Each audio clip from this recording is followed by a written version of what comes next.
Welcome to Takeology with your three boys in the lab so you can do the cooking. I hope we're having a great day today. Great Monday after some Sunday football and some Saturday football.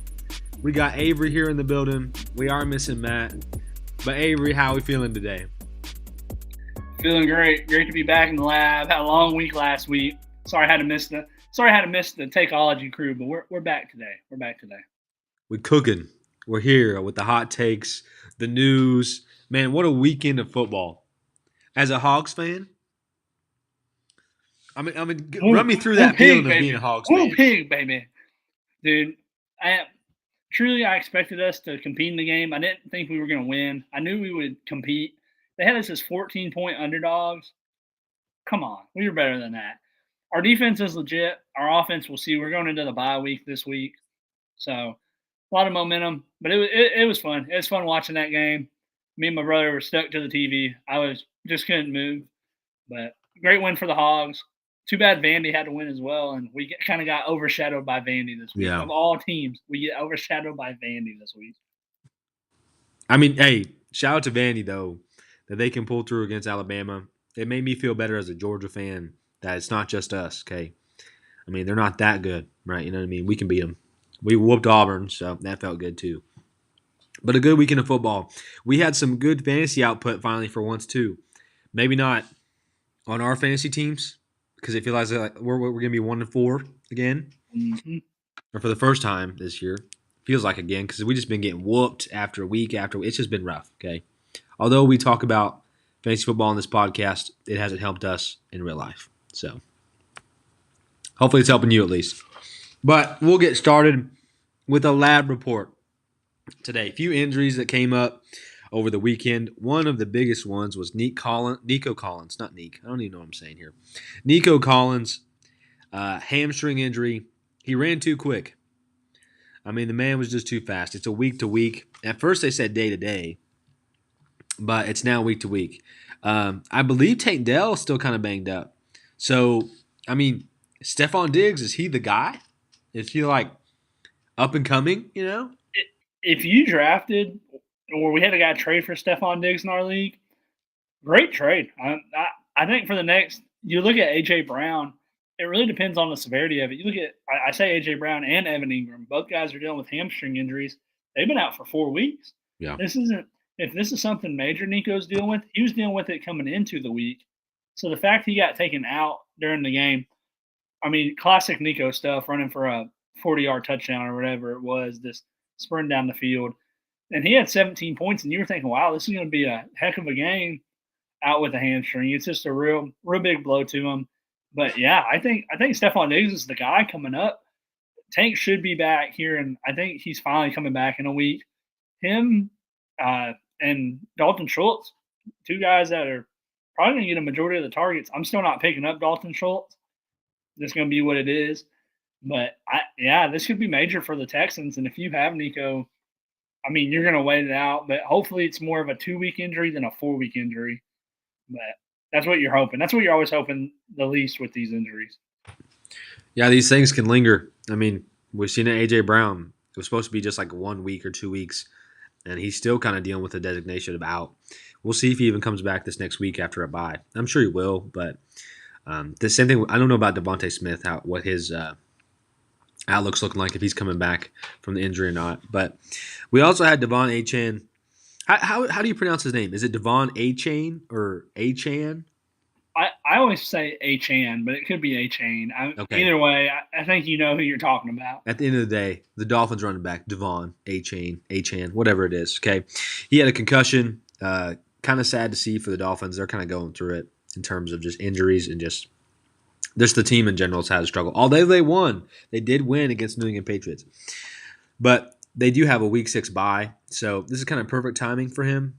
But do be looking out for Raheem Mostert and Jalen Wright. Jalen Wright's had some good work as these guys have been out. So he's got to be looking out for if this is something that is long-term. Not that it will be, but, I mean, usually it's a 1-week thing, but it could be past the bye. Yeah, he had 13 for 86, 8.6 fantasy points against New England. That's not a scrub defense, if I would say so. So look for that's Jalen Wright. So yeah, be looking out for him on waiver wires this week. Well, like you said, it's a bye, So maybe Yeah. next week because HN will probably be back off a concussion. But yeah, injuries for the Dolphins have just added up. Can't believe they won that game though. But hey, more power to them. Yeah, seriously. It was kind of insane, especially without Devon out there. Kind of crazy that they won that game. But hey, it is what it is. David Njoku, he was good to go this game and then hurt his knee.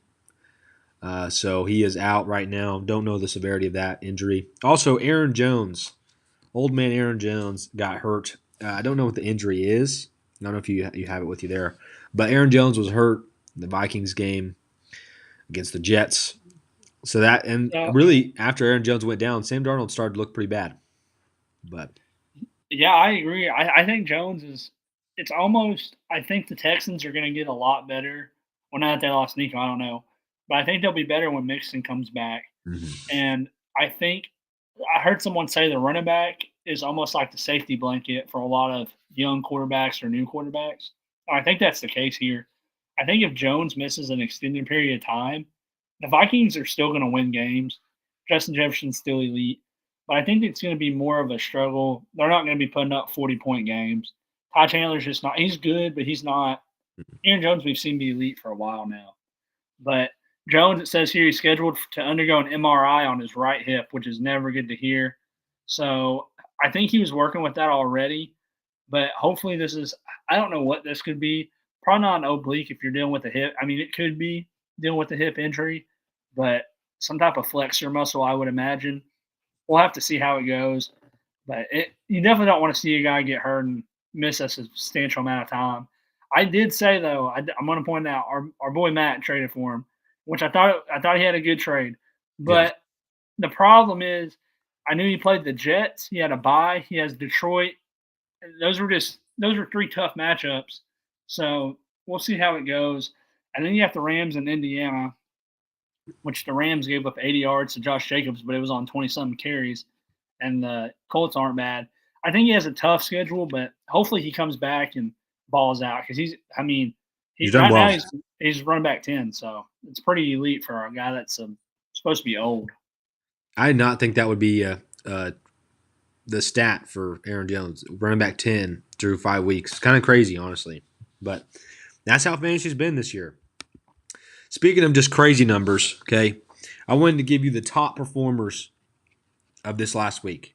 Okay. Just a few of the guys that had the most fantasy points. And honestly, there's going to be some names on here that none of us would have thought would have been there. Okay.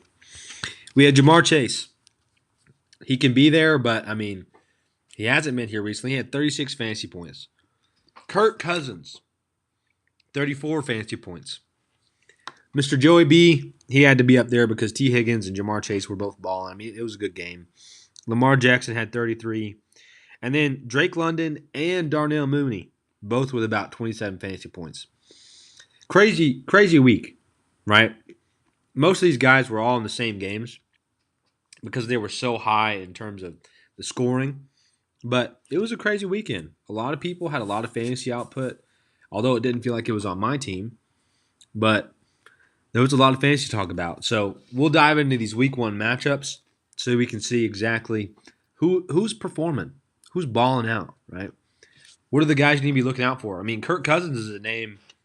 Start saying, hey, watch out for him on the radar. If he's going to be playing like this on a consistent basis, look for him, right?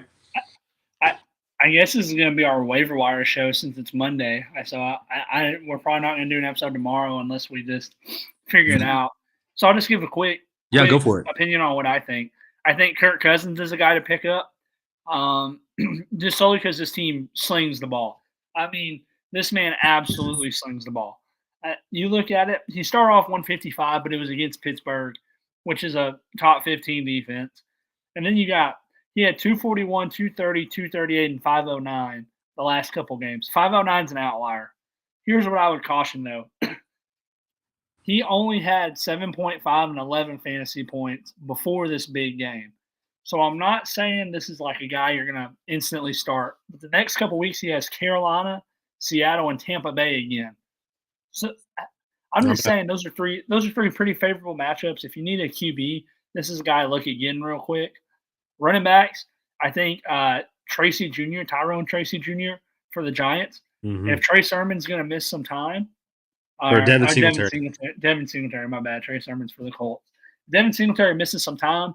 This is the guy you want because he looked pretty legit in this game. He had 13.5 and half PPR scoring, great numbers. And then probably my wide receiver, it's kind of tough. You had Darius Slayton, but there was no Malik Neighbors. There's really just not a great wide receiver to pick up right now because Xavier Leggett's available in our league, but He did just get hurt yeah, in this last game. That's what I was going to say. He was one of my guys. And then the other guy, though, Jalen Tolbert. However long Brandon Cooks is out, Jalen Tolbert's a guy that maybe you want to go pick up. I can't even give you advice on tight ends because one week someone will put up 1, next week they'll put up 24. The tight end 3 for the Baltimore Ravens balled out. You know what I mean? Yeah, and Giannis Smith had 8.6. It's just like guys that aren't very good or like somehow good. Yeah. So tight end, I'm not giving you advice because I don't want to steer you wrong, just honestly. But that's just me. Those are kind of like quick waiver pickups. I know we aren't going to go in depth with it. This point in the season, you're really either picking up backups or someone that's hurt. The problem with Nico Collins' injury is that most of the people already drafted all these guys, Tank Dell, Dalton Schultz. So you're not going to get someone to back him up.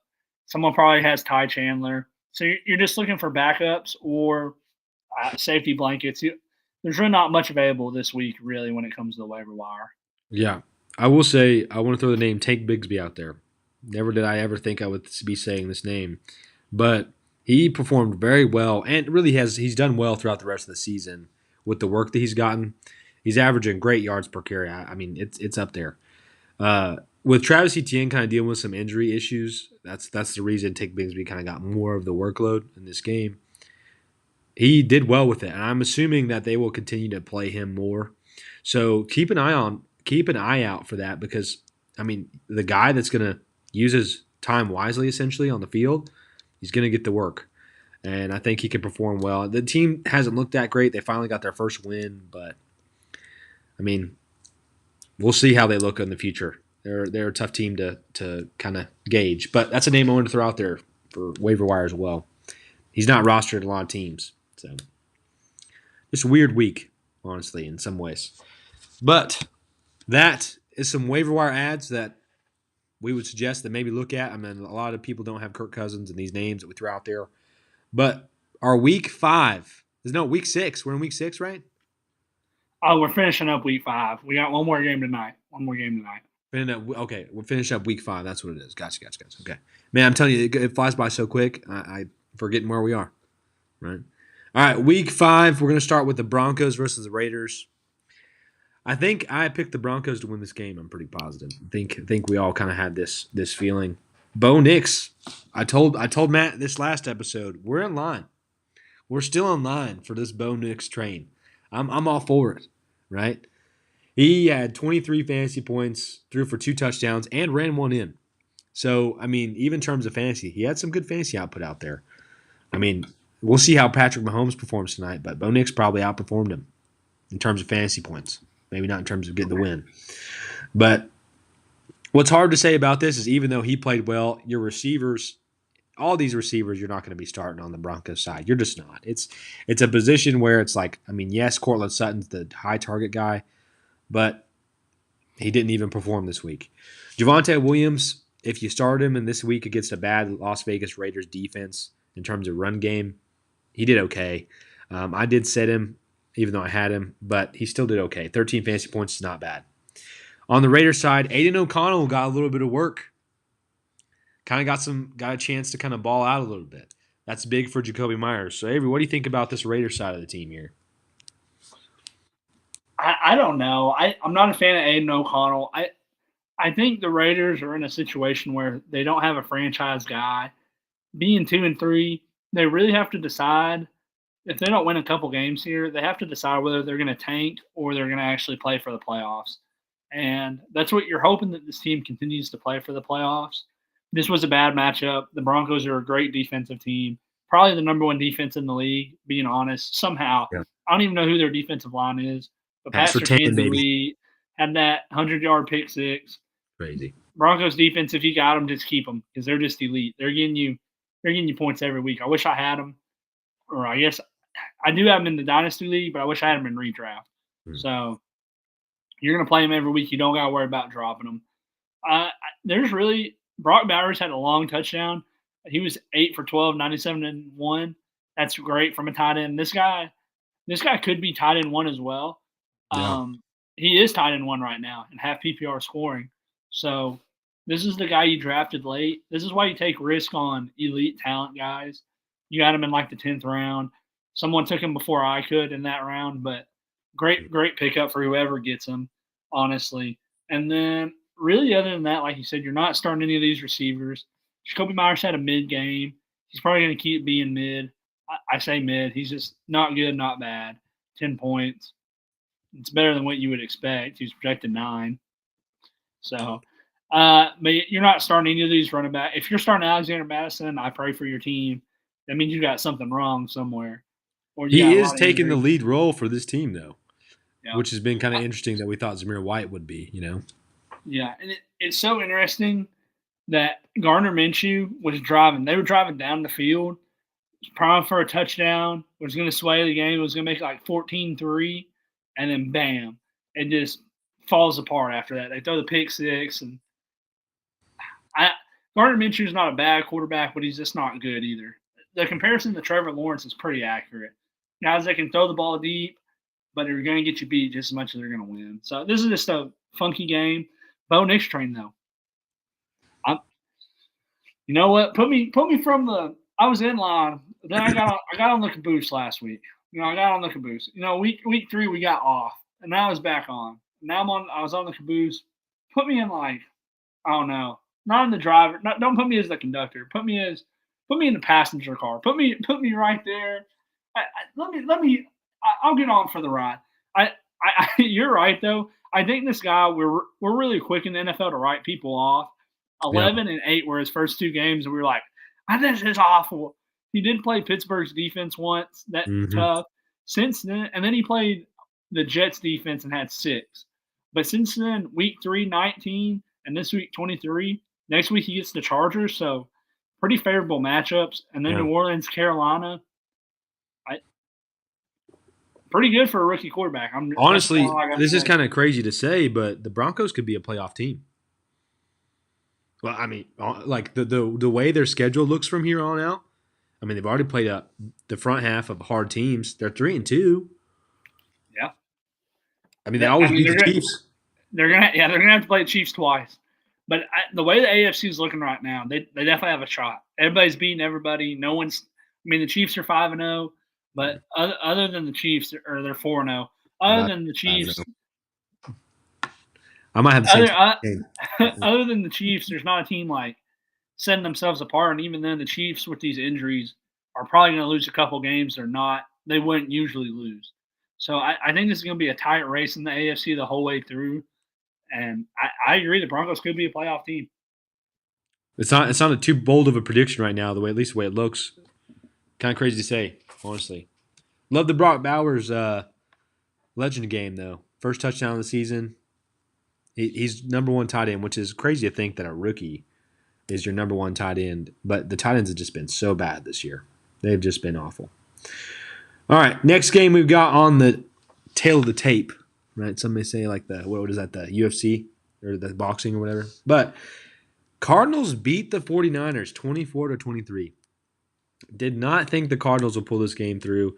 I think the 49ers were up pretty big most of this game, weren't they? Mm-hmm. There have been multiple games the Niners have been up by 2 scores and just have blown the game. And Blown it. they just lost it.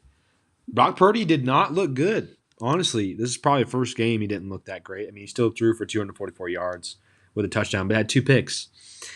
Jordan Mason didn't look like the Jordan Mason you thought he would be. I mean, as you've been starting him, the rest of this year has been pretty solid, honestly. This was kind of a lower game against a bad defense, too, which, I mean, it didn't really make sense to me. But this is the game where if you had Brandon Ayuk and you ended up saying, you know what, I'm going to start him one more game, that he got you 18 fantasy points. And this is what he got paid for. I mean, 8 for 12, 147 yards. That's absolutely insane. I mean, other than this game, he's been awful. the rest of this year. George Kittle had a good game this week too. I mean, 8 for 12, 64 yards, touchdown. But just like I think they always say, 49ers, they either have a big game or they don't because there's so many weapons. The ball can go all over the place. But on the Cardinal side, you kind of have some investment in some Cardinals. I mean, I feel like even in Jordan Mason, I know you had that train going. I mean, I did too in Dynasty. So, what do you think about this Cardinals team? The Cardinals, Kyler Murray is playing like he's supposed to. He's had some down weeks, but this is a guy that's going to be he's going to end up being a top 10 QB. Hopefully, he ends up being top 5. That's what you drafted him for. Right now, he's number 7. Hopefully, he can stay that. Hopefully, he can stay that way. But this week there was a ton of good quarterback play. But that's what you drafted Kyler Murray for, and that's what you expect. These type of 24-point games every week. James Conner, still a solid fantasy start. We know he's going to miss time at some point. But until he misses time, keep playing him. I mean, he's the guy. That's just a fact. And then stash Trey Benson. He'll get the plays at some point. It's just not this not this year. Marv had a bad game, 4.6. This was my fear with Marv, kind of why I traded him away. Just because Kyler Murray has a big game doesn't mean Marv is going to be a part of it. We saw that week 1. Marvin Harrison, I think, struggles with separation at times. I mean, he had 7 targets, though. Don't get me wrong. He's going to get the ball thrown his way. But as a rookie, you worry about this kind of stuff. He'll be fine. But I just don't think he's going to have these monumental boom games. I think 20 is his ceiling just because there are so many other targets. Michael Wilson was the leading wide receiver, which is crazy to think. He had 10, though. Trey McBride had 8. That's solid for a tight end. And then that's really about it from Arizona. Just to hit on the Niners side really well. You either have a good game or you don't. Debo was the odd man left out this week. It just happens. If you're going to play the 49ers, you got to know that comes with it. Juwan Jennings, you might as well drop him because he's not going to be it. Just not going to be it until someone gets hurt. It was if you start him for the 40-point game, great for you. Celebrate it because that's it. That's all he's going to give you. And then Mason would have had 10 points. What killed the Niners this game is Mason fumbled on like the 3-yard line to go up 2 scores. And so that's just detrimental. How that's going to affect him next week, I don't know. But Mason is still the running back 5 right now. He's put up 21, 17, 10, 23, 8. And they play Seattle next week, not a great team. So we'll see how it goes. I'm not too worried because they focus one back, but we'll see how it goes. Brock Purdy did have a bad week. I will acknowledge that. I'm a Brock Purdy fan. I think he's a good quarterback. Don't know why everybody hates on him. He's QB 12 right now, which I guess I like him a lot because he carried me to the fantasy championship last year. But not bad. It's just hard. Losing your top, you can argue what you want. Christian McCaffrey was the top guy in this organization. And losing 100%. your top, I mean, he still has some great weapons. Not an excuse to play bad, but losing, like I just said with Joe Mixon and Aaron Jones, losing your top running back, that's your safety. Christian McCaffrey was the safety blanket. You needed 3 yards, Christian McCaffrey. So I think he'll be fine. This is a rough game. One of the interceptions wasn't his fault, went off the hands. The other one was his fault. So that's just kind of how it is. One of them was the last heave for the game, but it is what it is.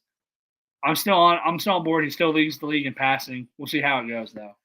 He has been balling in terms of like yards. That man's thrown that thing. But he's got the guys around him to do it. You know what I mean? But just against a bad defense, I really did not think that the 49ers were going to lose this game. Kind of crazy that they did against the Cardinals. They pulled through, though. Cardinals definitely pulled through. I mean, you're starting most of these guys from both teams. If you have Marvin Harrison Jr., you're starting them. I mean, you're starting Brandon Ayuk, Debo. There was a question there for a while where do I start Brandon Ayuk over some other guys? But you're definitely starting him after this game. I have to raise the question. The Cardinals' defense isn't good. They're ranked number 15, though. And then when I pull up the Cardinals, they gave up 23 points this week. Week 1, they gave up 34 when they were up massively. They played prevent defense. Mm-hmm. Week 2, they gave up 10 points. Week 3, they gave up 20 points. And then week 4, they ran into the chainsaw that was the Commanders. They gave up 42. So maybe this defense isn't awful. Maybe they're not top half, but Stats don't lie. They're top. They're literally middle of the pack. So That's maybe it's fair. time to look at them a little bit differently. Instead, I just looked at that, happened to see it. So maybe that's how we need to start looking at them, just a middle defense. That if their offense can at least somewhat do well on a game, that they can beat a team like the 49ers. You know what I mean? That's fair. Because, I mean, we've seen it in this game. 23, the 49ers only hold them to 23 is not bad. Uh, I mean, with how they played. So, not bad at all. Another game that we did not see coming. Giants 29 to Seahawks 20. Absolutely just I don't know what happened. Without Malik Neighbors, I didn't watch this game, right? But Daniel Jones, we cannot say that he's just a bum right now. We can't. They're 2-3. He threw for 257 yards for 2 touchdowns, 22 fantasy points. The man didn't play bad against the Seahawks. I mean, their defense isn't just super good or super bad on either way. I think they're kind of like made middle of the pack as well.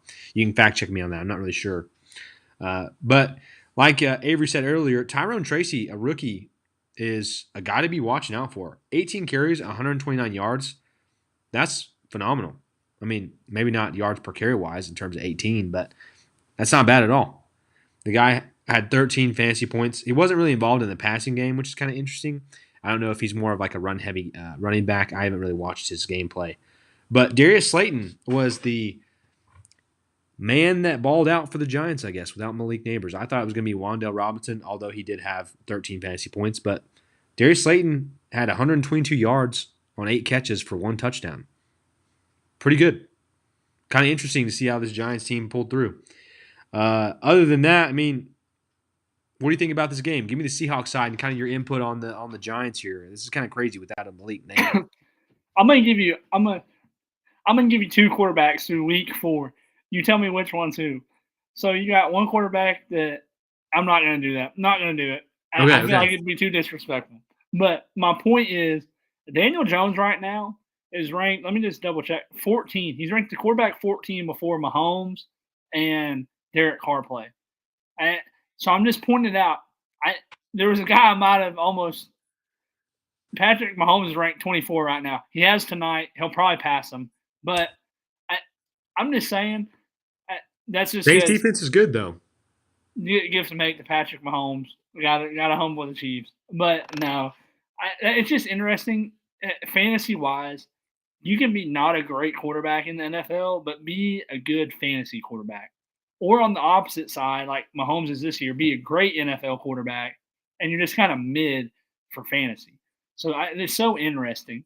But yeah, I did not see this game coming. The Seahawks that put up essentially 40 last week against the Lions, it felt like. It's just crazy that they underperform against the Giants defense. It's not great. That just honestly, but they put up 19 because they had the block punt and they had 7 sacks. 7 sacks is crazy. That is. So you worry about the Seahawks team. I was talking to my brother Alex about it. I think the Seahawks are probably some frauds, and I take that with a grain of salt if you want, whatever. Listen to who they've beat: Broncos week 1, Patriots, Dolphins. Dolphins without Tua. Tua, yeah. They've lost to the Lions and the Giants. They got the 49ers, the Falcons, the Bills, and the Rams. I'm not going to be surprised if they lose every single one of those games before their Week 10 bye. So I think I'm kind of worried about the Seahawks. Maybe one more game before you really like raise a yellow or red flag. But right now, I'm still between that. I'm probably on a yellow flag. Like out of 1 to 3, I'm on a 2 because Geno Smith's fine. Ken Walker's fine. DK Metcalf had 5 points. That's pitiful. It's absolutely pitiful. Yeah. But that's what you get. There are guys in this league. You got DK Metcalf. You got Calvin Ridley. You got guys like T. Higgins. They're just some guys you play that they're either going to boom or they're going to bust. And it's really not an in-between. It's just a fact. And there's certain guys that do that. We know who they are, and that's the risk you take. And DK, he's so good, but at times he's just invisible. He had 4 for 7 for 55. I just want to hit on that.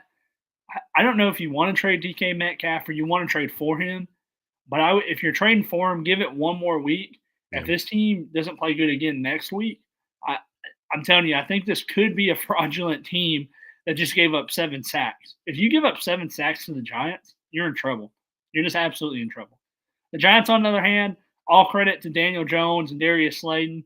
I thought this offense actually looked like it was moving the ball probably better than when they had. Sometimes you have such a good playmaker. Malik Neighbors is a great playmaker. Sometimes, though, as a quarterback, obviously I'm not, but I feel like Daniel Jones is obligated to throw him the ball more. Whereas if you don't have him, you spread the ball around. So I thought the offense actually looked probably a little bit better. So we'll see how that goes. I still think Malik Neighbors is going to come in here and put up numbers. But Darius Slayton's not 8 for 11, 122 and a touchdown. It's pretty impressive for a guy that before that has been 7.1, 1.2, 4.8, 4.1. You don't have a game like that and not be involved anymore. So watch out for him. I don't think he's a pickup. Maybe if he does it again next week. But I don't think after this game, Neighbors is going to sit there and get 20 targets a game. I just don't think that's how it's going to work anymore. But I could be wrong. But I think that's how it's going to go. But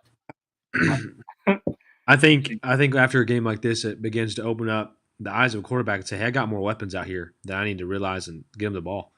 I mean, they won this game. I think maybe they lose, then they're like, okay, it may be different. But they won the game without Malik Neighbors, and so they're saying, "I've got more weapons on this team. I got to get them the ball."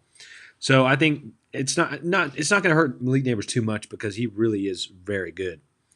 But Daniel Jones is going to say, "I've got some more options out here I need to consider on this team." I mean, the tight end had 5 for 5 catches, 7 fantasy points, but I mean, I was just going to bring up Theo Johnson, rookie tight end. He hasn't done much, but if they get him the ball like that, watch out. He could be a name. Obviously, not someone I'm telling you to pick up, but could be a stash if you're in a deep dynasty league. yeah, or even deep redraft sometimes. I think 12 teams, it can get kind of deep out there, especially tight end right now. Tight end's dime a dozen. You can get a good guy. I did want to point out Kenneth Walker and Jackson Smith-Njigba were the two top guys kind of from this offense. Kenneth Walker, obviously, is going to keep doing that. But Jackson Smith-Njigba, again, it's like he's involved and he's not involved. Geno seemed to really throw the ball around everywhere this game. So I like what you point out. This team could be a fraud, honestly. They are playing some tough teams coming up. We'll see the real them here very soon, more than likely. We will. I think 3-2. Obviously, the NFC is also open, that division right now. They're on top 3-2. The Rams are 2-3. The Niners are 2-3. The Cardinals are 2-3. So that division is up for grabs right now. So we'll see how that goes, honestly. But yeah, I think maybe fraud alert. So just keep that on. Pumpkin alert right there. Pumpkin alert. That's Uh-oh. It's dangerous. All right. Giants, Seahawks. That was the game. Green Bay Packers and Rams.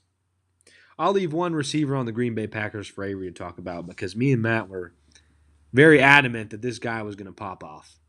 We thought, man, this is the game. Man, this is his chance. This is his opportunity. Boy, were we wrong.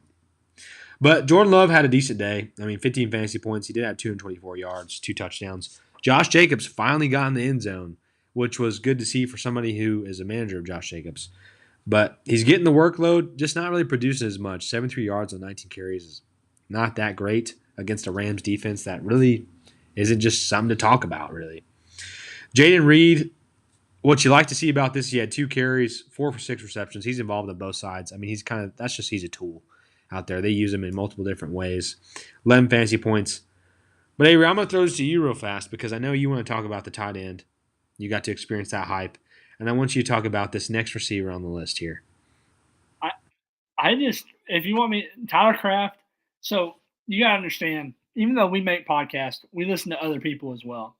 And after looking at Tyler Kraft's usage for the last couple games compared to Luke Musgrave, I figured he was going to have a good game. The Rams aren't a great defense. I said, why not? Well, the first half he did nothing. I was kind of nervous. He had like 1 reception for 2 yards. I thought, wow, this is it. This is my life. And then he had a 66-yard touchdown and another reception touchdown. So it was a great week. I still lost in the redraft league, but it was fun to have him. And then I did have him in Dynasty. So good times. Good times when you have multiple decent tight ends.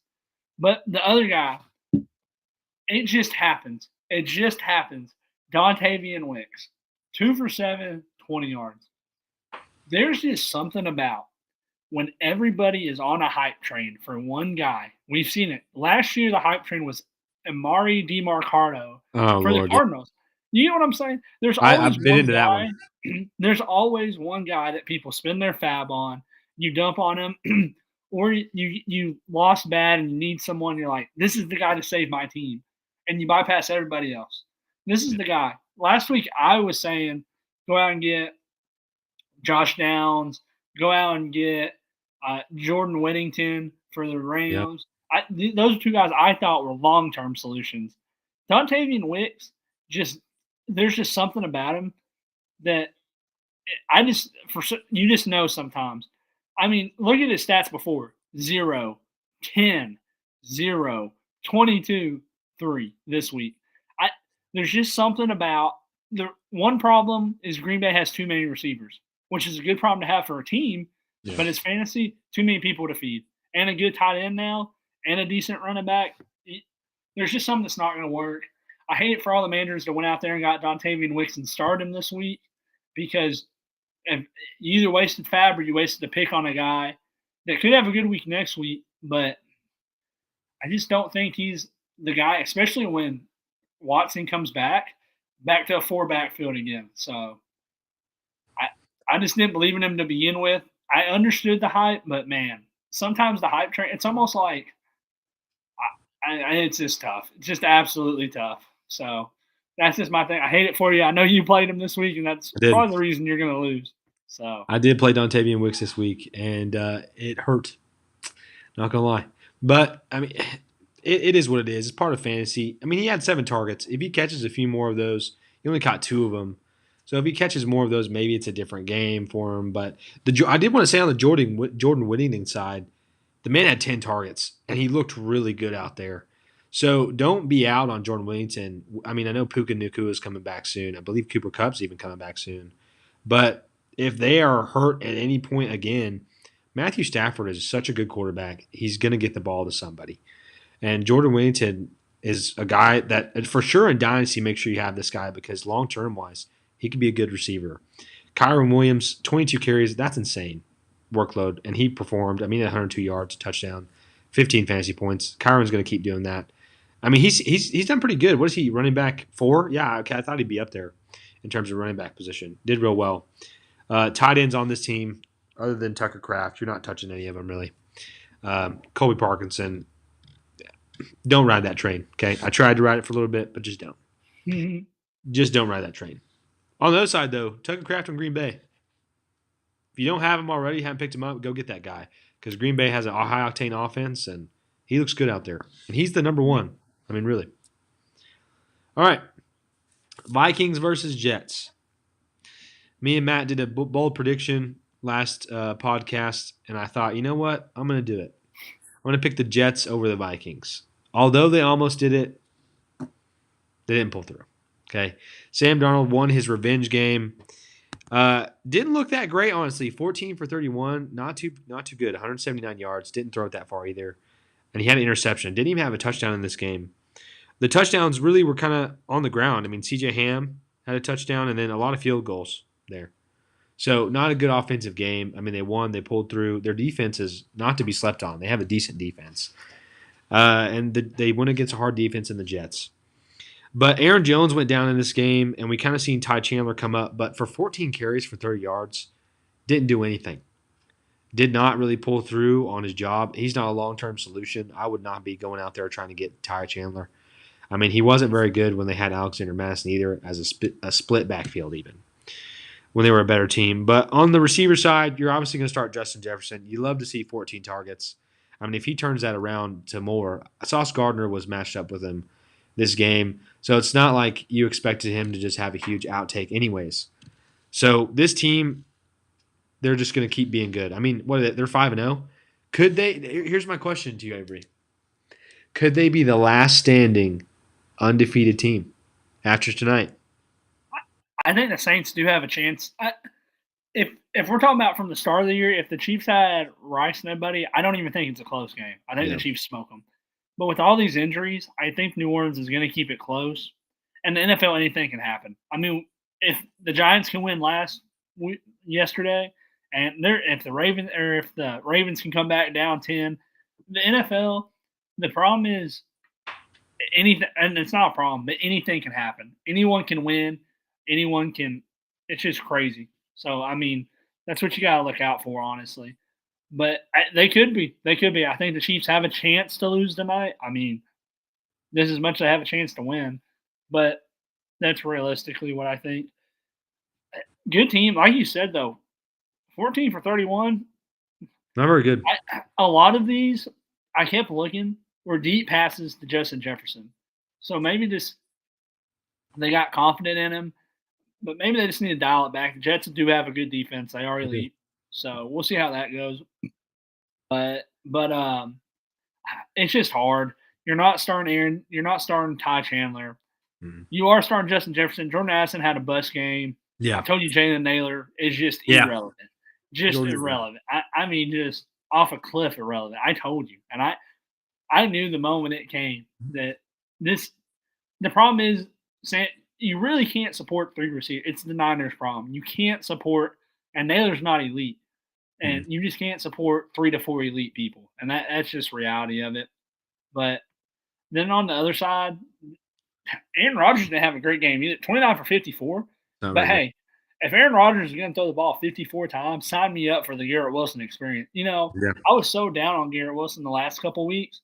Heck, if he gets 22 targets a game, sign me up every week. Come on. A lot of people are saying to sell high on Garrett Wilson, and it's just so hard.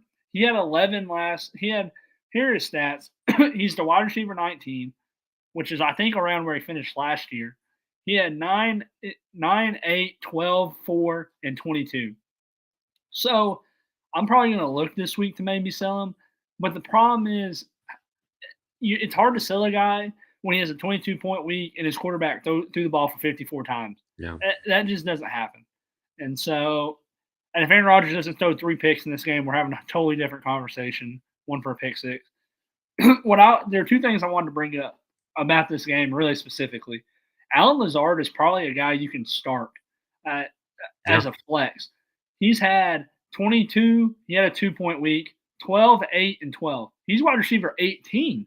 So I'm just pointing it out there. I think Lazard is a flex. If you have to play a guy, I think he's going to get the ball, especially if Rodgers throws the ball 54 times.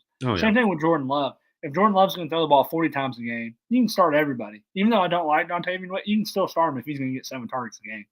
Tyler Conklin, decent tight end to always play, 9 targets, 9 fantasy points. Here is the point I wanted to bring up. And this is probably the worst position someone could have drafted Breece Hall in. You got Breece Hall, who right now is kind of really inefficient. But luckily for him, Braylon Allen was also really inefficient in this game. Breece Hall was 9 for 23. Braylon Allen was 5 for 13. So both ways, it was pretty bad. I just want to bring this. I want to get your opinion. I'll get mine, then let me get yours. The guy that drafted Breece Hall has to be insane right now. He's running back 16, which isn't bad. But Braylon Allen's running back 37, and I don't think Braylon Allen's going away. I think he's staying. He's athletic. He's quick. He's explosive. And I think you're about to get a true or close to 50-50 timeshare. And your real bet, they didn't even let Breece Hall run the ball in on the 1-yard line. They threw it to Garrett Wilson 3 times within the 3-yard line. So as a Breece Hall manager, our friend Brev has him in both leagues. Both leagues. What would you recommend doing with Breece? Like, what do you do with Breece Hall at this point? Because, a lot of people compare him to the Bijan Algier, but the difference is Bijan's head and shoulders above Algier. Whereas in this one, I don't know if you can say Breece Hall is just head and shoulders above Brandon Allen the way he's been playing. So what's your opinion on that? I mean, the coaches even said Braylon Allen kind of is going to get some more workload. It's kind of like a Bucky Irving, Rashad White, okay? But the difference to me is Braylon Allen has proved himself that he's good, that he's a legit running back. I mean, the reason Breece Hall was so good last year is because Zach Wilson went to him every like check down, check down, check down. He was a PPR machine kind of. And Aaron Rodgers doesn't really work like that. Aaron Rodgers has hyper focused on Garrett Wilson. So I think not that Brees Hall is going to become irrelevant, but I think it's kind of time to say I might trade this guy, like how I did with Travis Etienne, because it's that same thing of like I know this guy is so good and name value alone could do something, but the emergence of Tank Bigsby or the emergence of Braylon Allen kind of begins to take away from those guys, because for some reason, I mean I understand why, but the NFL is such a committee backfield now, whereas used to I feel like that was never really a thing, and the only people or the only team that seems that can up keep a two running backfield that's producing something on both running backs is the Lions. So it's almost like either want to stay away from it or invest in it. So I would say trade Brees Hall right now, in my opinion. You'd have to kind of trade him low, so maybe wait for a big game. But on name value alone, you got to get something in return. So in redraft, you could get somebody. I mean, I don't even know. Honestly, Brees Hall for David Montgomery right now would be a good trade for the person who gets David Montgomery. You know, I agree with you. I think you're in a very tough situation because I was debating about trading for Brees Hall after the week because you had Brandon Allen drop. What was it? Let me go look real quick. I believe 12, wasn't it? He dropped in week 2. He had 18, and in week 3 he had 8. Yeah. So I mean, 18 and 8, and then Brees Hall in week 2 and 3 had 20 and 16. So it really looked like they could sustain both of them. Yeah. But now he did play Denver and Minnesota, which are two good defenses. So I don't want to jump the gun just yet. Next week he plays Buffalo. If he doesn't have a good week against Buffalo, they struggle to stop the run. I think I don't know if you can trade him for David Montgomery right now. David Montgomery's a top 10 back right. I don't know how the Lions keep doing it. And we keep saying they keep doing it. But I just don't even know what you can get for him because I was debating about trading him and for him, and I don't see the upside if Braylon Allen is going to keep getting this. So that's just a concern. I agree with you. I think right now if you could go get Montgomery, that'd be a good trade. But you're really banking on a lot. Yeah. You're not happy with where you drafted them. You're not happy at all with where you drafted them. I agree with you. I mean, I almost thought about with the second overall pick taking him because it was so highly stouted on the guy. Even B. John was kind of so pushed to the CMC kind of like guy. They haven't turned out that way. Obviously, it's only week 5. It could turn around. I mean, things could change quickly, obviously. But so far, it hadn't looked that way. Garrett Wilson had a fantastic game, though. Like you said, 22 targets is insane. That's not going to be – you could sell him high right now. You could. But, I mean, I wouldn't blame you for doing so just from the rest of the games that have happened. But 22 targets is not going to be kept up, you know? I agree. I don't think 22 is going to be kept up. But if you look at his past games, it's kind of insane the targets he's got. I think he is average. I don't even – I'd have to look. But week 4, he only had 8 targets. Week 3, he had 9. So, I mean, I think he averages like 10 targets before this game. So that's just crazy to me. I agree, sell him high probably, but who would you sell him for is the question. Yeah. Like, what manager owner would be like, okay, here, I'll give you – because you're selling him as a top 10 guy, top 15 guy, which, I mean, he is a top 15. But you got to find someone willing to do it. Garrett Wilson for Drake London. Honestly, I mean – I don't want that trade. but Drake London just popped off. I think the Falcons are going to start to look a lot better. I mean, truly. Maybe. We'll have to see, though. They played a Bucs defense that's pretty bad in the secondary after they lost their starting safety. So maybe after one more week, but you kind of because you got to think. shot. Hear this real quick. Let's say Devontae Adams goes to the Jets. Garrett Wilson becomes a whole different player. I mean, it's hypothetical, obviously, but let's say he goes to the Jets, and you got Drake London out of Garrett Wilson right now. You're happy. You know what I mean? And it could happen, right? But I don't know about that because if Devontae Adams goes to the Jets, I think that moves Allen Lazard down in the depth chart. He goes from wide receiver 2 to kind of not playing because they signed Mike Williams. Yeah. I think that frees up Devontae, or I think that frees up Smith even more because just being honest, I think he gets to wide receiver one treatment a lot, and he deserves it right now. Garrett Wilson on this team. If you give Devontae Adams the one wide receiver one coverage and let Garrett Wilson just run free over there on some bum corner, I think he gets better as a player. So that's just my opinion. I think right now Drake London's so free because Darnell Mooney is balling out. He's So looking you have good. to worry about him so much. So if Alan Lazard's not bad, but teams don't look at him like an elite guy because he's not. So if, I think if they got Adams, Wilson would actually probably be more steady than what it is right now. It's a fair point. And that's hypothetical, obviously. Now, if he goes to the Saints, Chris Olave, I mean, maybe he upgrades, but Yeah, there's your question right there. If he goes to the Saints, that's the problem right there. That's the problem. If you get word that he's going to the Saints, you better start getting out on Chris Olave quick. yes, I know because Derek Carr will give him that ball, and Rashid Shaheed. I mean, he might even still be the second guy compared to Chris Olave because they just didn't mesh. I don't know, but we don't know where Devontae Adams is going, so that's all hearsay. Obviously, that's a whole other topic for another day on Devontae Adams, where he could go. All right, we got two more games we're going to talk about. Okay, Chicago Bears. I almost said Bulls there. Chicago Bears versus the Panthers. Okay, Bears pulled through. I mean, I kind of expected maybe the Bears to win this game. I think I chose them winning this game because their defense is so good. They really do have a great defense this year. But we finally saw Caleb Williams kind of like be the number one pick he was supposed to be. He was 20 for 29, fantastic.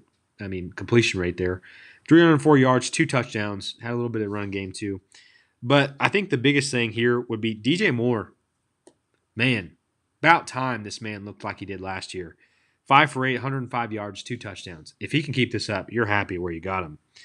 But on the running back side, I feel like everybody was out on DeAndre Swift, but all of a sudden, DeAndre Swift is finally looking like a good running back. 19 fantasy points, 21 carries, 73 yards, a touchdown. Now, maybe, correct me if I'm wrong, maybe this is just overhyped because of the fantasy points here, but in terms of 21 carries to 73 yards, that's not that great. And he only had 2 catches for 47 yards. You take away the touchdown and the big plays in the passing game. I mean, do you think DeAndre Swift is a guy that's like maybe I should go after right now? So out of the three of us, I'm viewed as like the pessimistic guy. I say I'm the realist because that's just how it is. So I'm going to give you my take on it. I think the Bears have played two awful defenses, the Rams and the Panthers. I mean, come on. It doesn't get much worse than those two defenses. Just being quite honest with you. Next week they get the Jags. They're probably going to look good against the Jags as well. So just going to put that out there. Here's where you start running up problem. They have a bye week 7, so you don't get to play them. Week 8 they play the Commanders. Everybody thinks the Commanders are just butt cheeks on a defense, but this team is only allowed 20, 18, 14, 13, and then 33 to the Bengals who are hot. So I just want to put it out there that maybe the Bears have played two really easy teams. And we knew the Panthers were bad, and they won that game last week, and everybody was like, oh my gosh, the Panthers are so good. Or maybe it was the week before. And I knew that the Panthers had to come back down to earth at some point. This was their coming back down to earth story. Andy Dalton's not a franchise quarterback. Bryce Young's not a franchise quarterback. But DeAndre Swift balled out against a bad Carolina defense. They lost their their defensive lineman, their star. They lost him. So DeAndre Swift had a big week. No taking away from him. But then the biggest problem I have with DeAndre Swift is he's not the goal line back. The goal line back is Roschon Johnson, who had 10 carries, 25 yards, 2 touchdowns. And each of them, he didn't even play those drives until they got in the red zone. So that is kind of a red flag. DeAndre Swift did have 2 receptions for 47 yards. If you're looking for like a guy you can sit in there, here's how crazy fantasy is. DeAndre Swift had 5, 6, and 5. We were talking about you were benching him or trading him away. Yeah. And then he goes off for 26 and 19. So I just don't know about Swift. Probably sell high if you can. If you can get a guy, I don't know how your league's looking. But if you can sell high to a guy that has to have a running back, and you get Brees Hall. stud, Imagine you get Brees Hall out of that. don't trade for Brees Hall. Trade for a star wide receiver. If someone's so desperate for a running back, go get a Yeah. receiver out of it if you have the room to do it. So, but DeAndre Swift looked good. Roshan looked good. I don't think this Bears offense is going to keep it up. Maybe they will.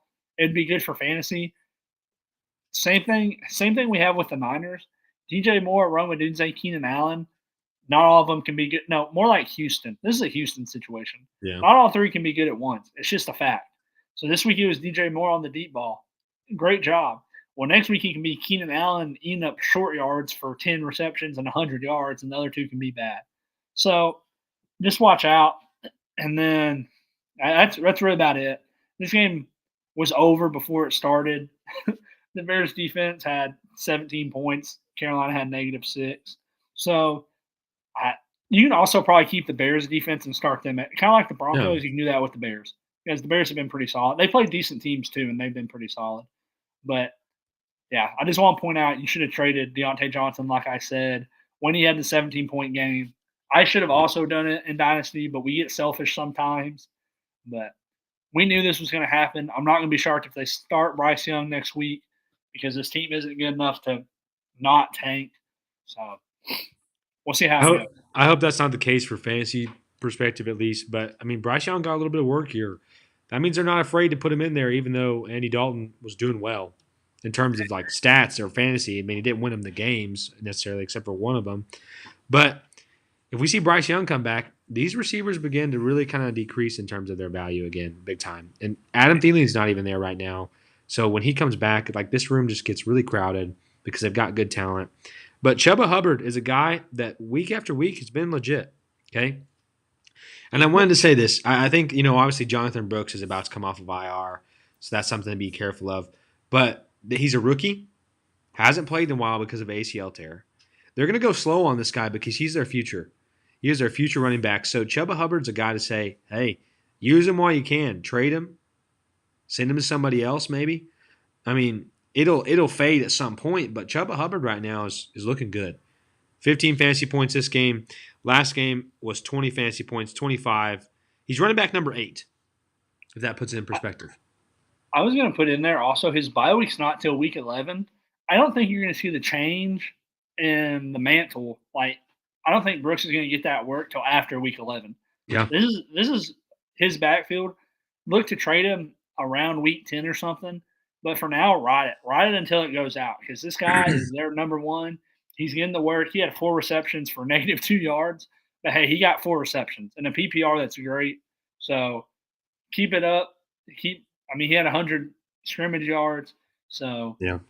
keep it up. Keep riding until the wheels fall off. That's all I got to say about that. He's really the only bright side for these Panthers right now. It was Deontay Johnson and then no longer. So it's kind of sad. But it is what it is. Maybe the Panthers will look better one of these days or one of these years. I don't know, but we'll see. This was probably the most electric game of the Sunday slate of football games. Ravens versus Bengals. Okay. Ravens 41 points to Bengals 38. They pulled through in the end there off of a kick, right? Wasn't Justin Tucker iced it for him? I didn't watch this game. It was Derrick Henry's. Long story short, let me summarize this game to you. Yeah, go ahead. Long story short, both teams kept scoring. I think the score was like 20 to – it wasn't even 20. It was like 14-10 at halftime. And you're thinking, man, this is a low-scoring game. Each team scored touchdowns on every drive in the second half until the Bengals had to punt and the Ravens came down and tied it to go to OT. That's how electric these offenses were. OT, Ravens have the ball, driving, Lamar fumbles the ball. Evan McPherson has a chance to win the game on the other end. The holder fumbles the ball. And so the kick goes wide left. And then what happens on the very next play? Derrick Henry, 61-yard run to like the 3-yard line. They don't even try. They just let Justin Tucker kick the game winner on 1st and goal. Why not? I don't blame you. But that's how electric this game is. I think the biggest takeaway here is you can play everyone on the Bengals. This team is putting up points. Against a good defense. Yeah, play T. Higgins. Play Jamar Chase. Zach Moss had a bad game, but keep playing him. Play Chase Brown. Those guys right there, those 4, and Joe Burrow, play all of them. Play all 5 of those guys on the Bengals. because they have to put up points because this defense sucks. This defense is atrocious. So you're going to have to play them. On the Ravens side, you're playing Lamar, you're playing Derek, Zay Flowers, and Rashad Bateman. Rashad Bateman's had a good. I don't know how. I mean, he's rushed 47, but he's had 10 and 13 2 weeks. He's just kind of a boom player in deep leagues. But keep playing Isaiah Likely, 2 Yeah. touchdowns. Whew.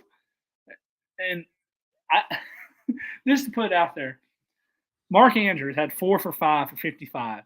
He wasn't even the number one tight end. He wasn't even not the number 2 tight end. He was the number 3 tight end on this team. Yeah. Chris Collar, the number 3 tight end, had a touchdown and 64 yards and a carry for 2 yards. Insane. Absolutely insane that Mark Andrews has, I don't know. I'll let you get your opinions in, but I'll ask you 2 questions. Or I'll just make one statement and then a question. Number 1, Joe Burrow is playing like an MVP. If his team wasn't 1-4 right now, he probably would be the MVP.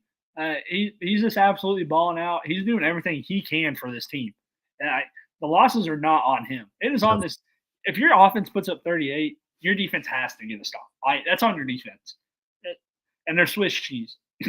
My question for you, Yeah. what do you do?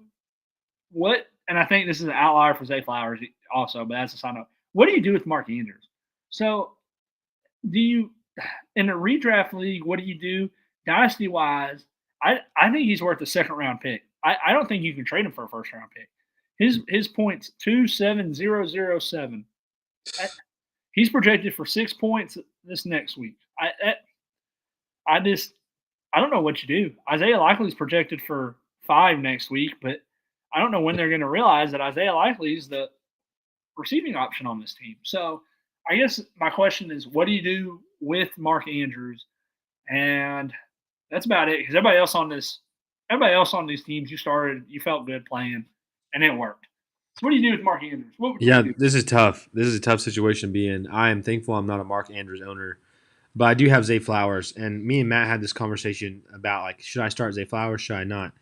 It is matchup dependent. If the other team can score on this defense and make it a close game, they're going to throw the ball. Otherwise, they're running that thing. So that's like a negative point to Mark Andrews to me, right? Already. On top of that, not only did we see Isaiah Likely take a bigger role in this offense, who is this Kolar guy out of nowhere, right? There's 2 tight ends now in work that can take away from Mark Andrews. And he has not shown us at all through 5 games that he's back to what he used to be. I think this offense has changed so much because of Derrick Henry joining this team that Mark Andrews is no longer the guy. I mean, it's kind of, that's the way the script's going. Not that I want to say that because it's weird that you're saying Mark Andrews is not the number 1 target on this team, but Zay Flowers had 12 targets. If you look at his target share, he's been the number 1 target in the receiving game, other than Isaiah Likely, and then the ball goes everywhere else, really. But if they're winning and running the ball, they're not going to go in the passing game. So to me, you got to kind of think about, I'm going to trade Mark Andrews and see what I can get out of it. Name value alone. Because why not take the risk of getting rid of him and getting something back when this team is so wishy-washy that he might not even get the looks because there's 2 other tight ends that could, and they might run the ball out and run the clock down the whole time. You know what I mean? So see what you can get out of him, honestly. I agree with you. I don't know if anyone's going to give you something big for him. I don't even know I don't think if Matt has him. I don't think if he offered me Khalil Shakir, like if he offered Mark Andrews for Khalil Shakir, I don't think I'd take that deal. That's how bad Mark Andrews is playing.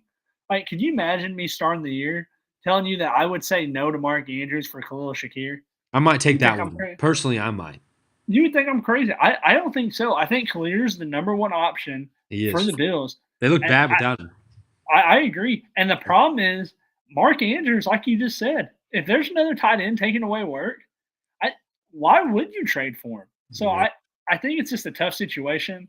And I think it's too late to get – having 1 goose egg is one thing. Kyle Pitts had 1 goose egg. Having a second goose egg is where you're like, all right, we're done here. Like it's just the end of it. Having 2 goose eggs back to back is just an absolute killer. It's But kind of crazy to think that. I mean, the tight end room has been awful this year, in all honesty. But yeah, it's the thought needs to come up of, do I need to see what I can get out of this guy in my league? Will somebody take him? Because did Matt bench him this week? I'm pretty sure he did. I think he did, yeah. I'm I almost mean, positive. it's like a Tyreek Hill situation. I benched Tyreek Hill, and I mean, kind of benefited from it in some ways. Obviously, I could have started him over the guys I had, but that's how it's getting with these guys. It didn't matter. It didn't matter for you this week. Yeah, it wouldn't help me too much. It would have felt better, maybe, but it is what it is. Well, that is all we have for Takeology today. I am thankful you guys joined in, even if we don't have any views yet, right? It's going to skyrocket one day.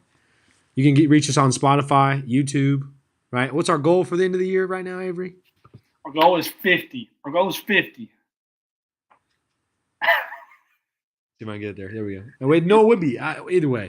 The goal is 50. The goal is to get fit. We're at 21. The goal is 50. That's We can right. do it. Spread the We word. can get it. Easily we can get it. Well, I mean, we'll spread the word. We'll send it out. We'll see what we can do, right? So if you're not subscribed, subscribe and like to Takeology. We're on Spotify. You can reach us there. We'll be back here probably, Thursday? Probably. Oh, wait, before we even go, Chiefs or Saints, who you got? My heart tells me my mind tells me the Chiefs, but my heart's telling me the Saints. I'm gonna go. It's at Arrowhead though. That's the problem, and the Chiefs don't lose much at Arrowhead. Yeah. Give me the Saints. I think the Saints are playing for their season on. The difference is if the Saints were 4-0, I'd probably pick the Chiefs. But I think the Saints are 2-2 right now. They are playing. The Chiefs aren't really playing for their. Chiefs are going to make the playoffs. They're going to win the games. Their division's not great, so they're going to roll through it. That's not. I think the Saints don't have to win this game, but if they don't, their head coach is in deep water. Going from 2-0 and looking like the best team, and then losing 3 in a row, 2-3. I'm just saying. I think the Saints are playing not for their season right now. They're playing for a lot. So give me the Saints in a close one though. This could go either way. I'm gonna go like 28, 24, something like that. Fair. I'm going Saints as well. This defense is legit, and they have no receiver to go to right now. I mean, they're going to involve Travis Kelce, but honestly, they're going to say, beat me with everybody else. The running back's not there. They're gonna watch Travis Kelce like a hawk and say, beat me with the rest of these guys. We'll see. Xavier Worthy, the only thing I'm down 2 points in one league. He has Xavier Worthy. I have Kareem Hunt and Rashid Shaheed. The only worry I have is that Xavier Worthy is going to get force-fed this ball. Oh, and then, I think it goes to Juju Smith-Schuster. I really do. I hope. I'm all for Juju Smith-Schuster getting the ball tonight. Well, there it is, Saints. I would change my pick in the pool to the Saints over the Chiefs. So you better do it too. I already have them. I already picked them. Oh, okay. Money where your mouth is, boys. Come on. Right. My money's where my mouth. I like it. Come on. Matt's not going to like that pick. Every time he's here, it feels like we dog the Chiefs, but it is what it is. Maybe join the podcast and we won't dog the Chiefs. Maybe if you join the crew more, says you can do Monday nights, doesn't show up on Monday night. Evil is what it is. But thank you guys for joining in Takeology. We're so glad you're here. You're in the lab. We're in the lab, right? We're helping you. We're here. If you need advice, you can send things in to takeologyfootball@outlook.com. So thank you so much for joining in, and we will see you again Thursday. I'm thinking. We don't know. We'll see you when we see you.